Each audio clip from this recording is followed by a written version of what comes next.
pasok ka pa din do'n, 'no? Kumbaga parang simple lang ho 'yan mga kababayan, eh. Kaya kumalas, bakit? Kasi siya na iniimbestigahan. Hmm, 'di ba? Yung tipo bang, sa isang kumpanya, 'no, merong isang maloko, tapos biglang, dahil iimbestigahan na siya, nag-resign, umalis na. Gusto tapos na yung gano'n. Hindi puwede. At lalong-lalo na po, 'yan nga mga kababayan, nag-umpisa na yung investigasyon, saka kumalas si dating Pangulong Duterte sa ICC. So, halatang-halata at alam na alam, mga bossing, na natakot lang siya. Dahil ramdam niya na. O, pasok siya. Duterte administration. Pasok na nga sa oblo eh. Pinagdidiinan pa. Masakit na nga sa DDS yun eh. Pinapaulit-ulit pa. At dahil tayo ay pumayag na maging kasapi ng ICC, katuwang po doon yung pagpayag din sa mga kondisyon Yan. kung saan po pwedeng mag-imbestiga ang ICC ng iba't ibang mga posibleng krimen na nakapaloob sa jurisdiction nito. Naririnig nyo mga DDS. No, ipipilit nyo pa din yung inyong mga sarili. So, baka maging sunod na tanong ay, hindi pa yun nga nag-withdraw na tayo. Doesn't that entail that we no longer have any obligation to follow any of the ICC's issuances, for instance? This matter has been discussed by practitioners, even legal academics, legal scholars alike.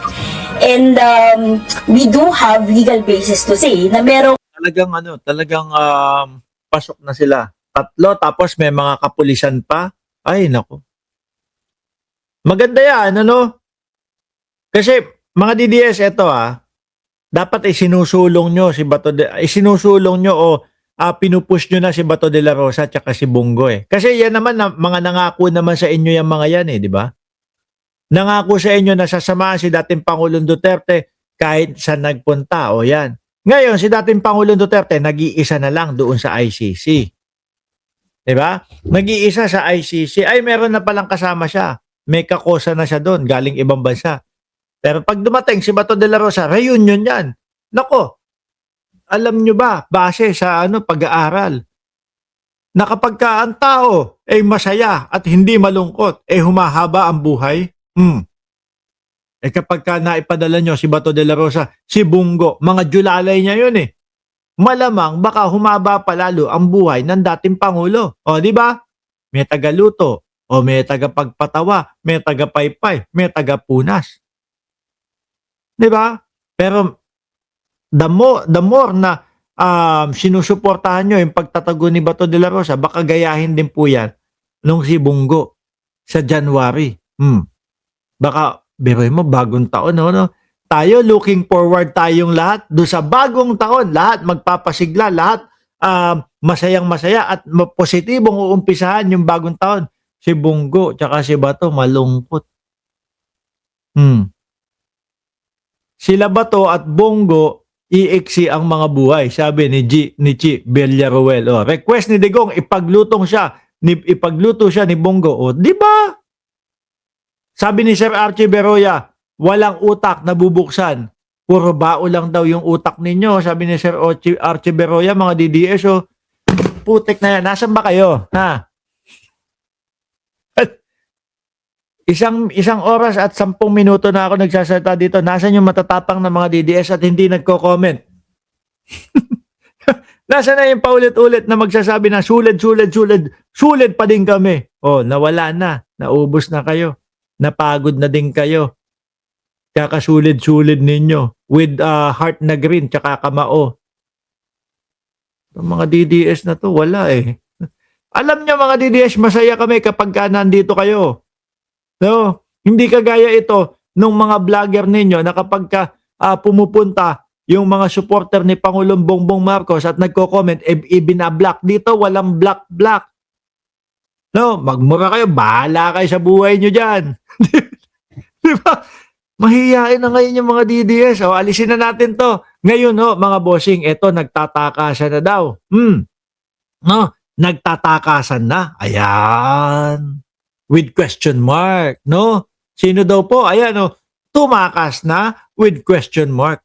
Bilyar relative linked to flood control controversies leave Philippines. Sabi ni Santos daw po, mga kababayan. Nako po.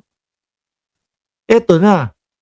Kung maalala nyo ho, mga boss Chief Amoser, si Ramon Tulfo, merong wento, no?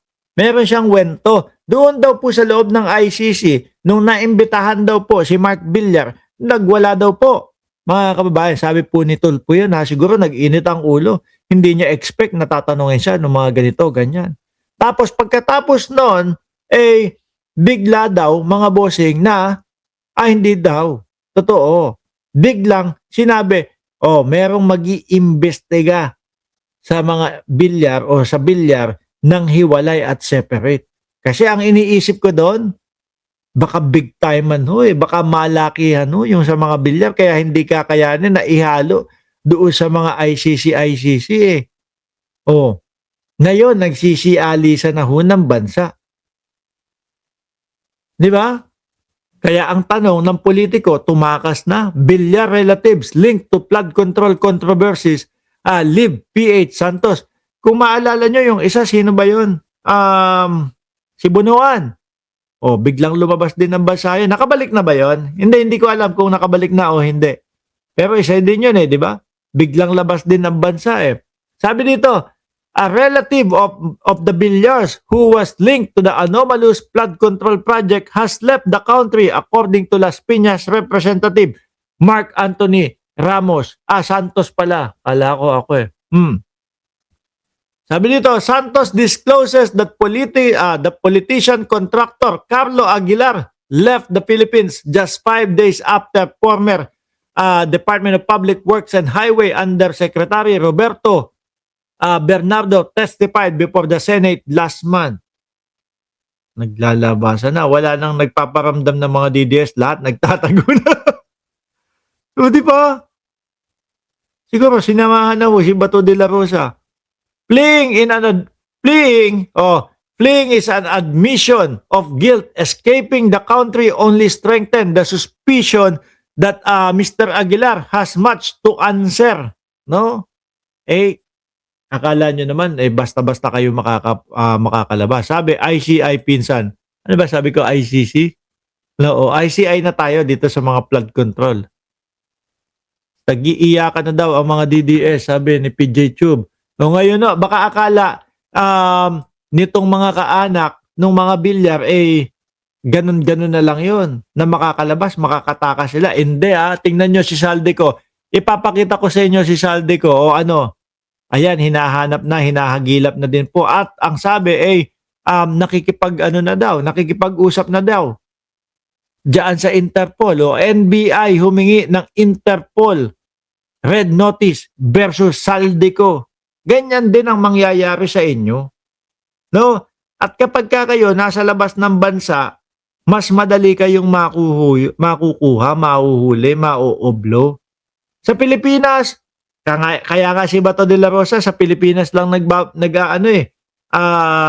sa Pilipinas lang naglalagay Bakit po mga bossing? Kasi merong mga tumutulong.